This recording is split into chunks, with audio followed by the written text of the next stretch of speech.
G'day Wallaby Dick, and welcome to another episode of Tascast Fishing Adventures. Today we're playing an extremely enjoyable game of cat and mouse, except it's nymph and trout.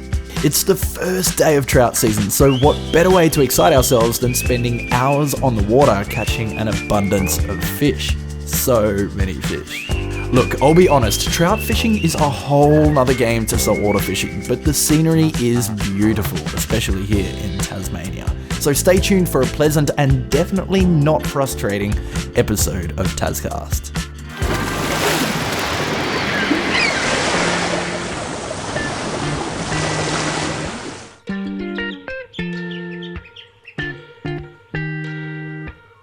Bags packed, things are moving fast, heading west on I-10, leaving Arizona. No catch, never looking back, but I think that I can see where I'm going. Suitcase living miles away. I haven't showered in days. G'day, Wallaby Dick. And welcome to another episode of Tascast Fishing Adventures. Today, we're chasing the lucrative trout. Brown trout. Brown trout, stupidly. I've put a lot of energy into trout fishing over the last year or so, chasing them primarily just with lures and little hard bodies. And today. And I haven't had much luck. But what I just started last season was getting into a bit of fly fishing. Today, it finally happens. Tell us about the conditions here today and where we are. So this is Cascade Dam Lake. It's man-made lake, quite deep, gets deep quite quickly, and this is opening day of trout season, so it's the 7th of August right now, and it's cold. It's very cold. Fish they're not super active this time of the year, so normally when you fly fish, the real kind of attractive fly fishing is topwater. Topwater, Dry yeah. So when you're oiling your dry fly and you're quite literally throwing it out, casting it out, and letting it sit, marinate on the top until something sees it from the bottom, comes up for that quick, yeah. Like even today, like I had gink on my little thing, and I pulled the gink, the fly dry off. That's right. It's no. Yeah, okay. So that's why we went for those woolly buggers. Yeah, so today I landed my first trout on a green woolly bugger. Woo! Yep. First trout on fly. Yeah, that was a good feeling. Well, it's not very low at the moment, it's really high. Yeah, it was low. So, it's pretty hard when you've got a body mass of water that's much greater than how it normally is. Your chances are so much smaller, I guess, but yeah, if you're in a boat up here, just a kayak is all you need.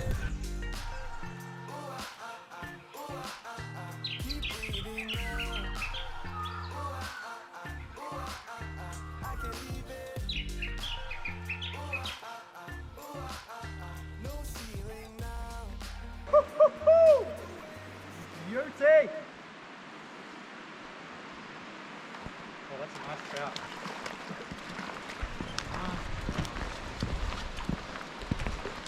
Oh, you just took that. It's not coming out.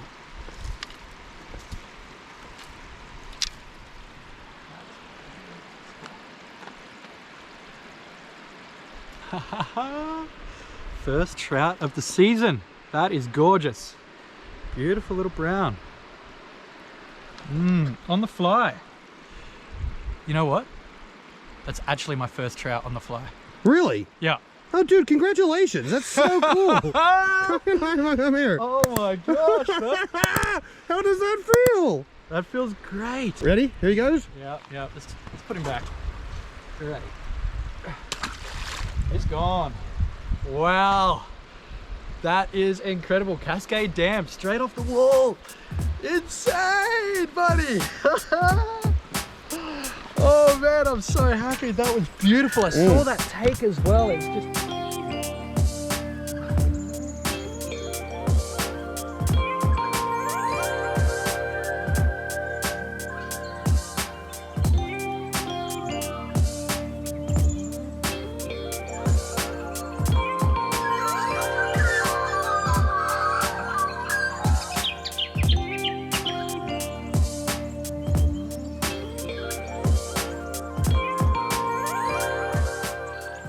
With fly fishing, there are generally two types of flies. There are dry flies and wet flies.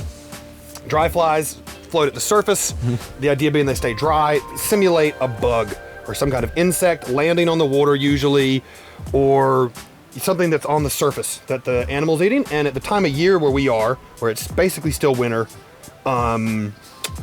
a lot of the trout are down below. yeah, they're underwater. They're underwater, so they're quite deep, right? In the middle and the deep parts, yeah. Yeah, I mean, we've been here for a couple of hours and we haven't seen one trout breach. Trout fishing really is like hunting in terms of, you know, a lot of times when you're like up on the lakes, you're sight casting directly to them. So that's how you normally land your trout. But when you're fishing with a nymph like we were today, we're getting down a little bit deeper. It's literally just a lucky dip, blind casting. Their metabolism rate slows with the cooling. Okay, so they're not eating as much. They're just not as active in general. But the whole environment does that too. You Yeah. know, everything in winter a lot of things in winter slow down. I tell you what, I slow down quite a lot in winter. Yeah. There's a lot of things that I don't do in winter, and I tell you what. Because I've done the same thing in inverse, but you know, several years ago, and it is a lot of hard slogging and really feeling like you're hitting your head against a brick wall that you don't even really understand Until this one moment. and that was it. I'm not sure if you saw the emotion on my face when I hooked up, but it was a beautiful moment. So Cascade Dam Lake, I think, was originally developed due to the fact that there was a flooding in the lower township named Derby, and they decided to dam it all off to stop that from happening in the early 1900s. That's the reason why they built the dam here. So after the flood that killed the people. Yeah, so there was early 1900s. there was a terrible accident that happened in Derby. But now some of you may know that Derby is a fantastic mecca for mountain bike riding. Beautiful place for an activities adventure.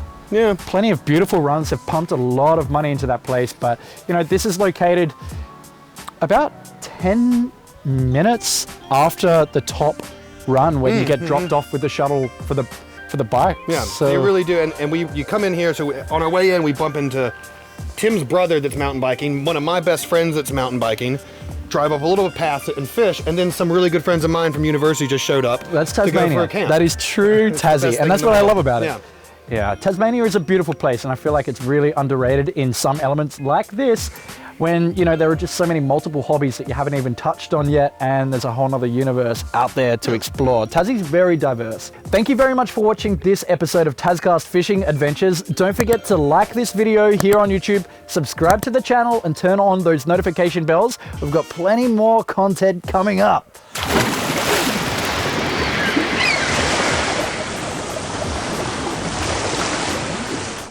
Take what he says about flatmates. Oh. Let's get fishing, baby!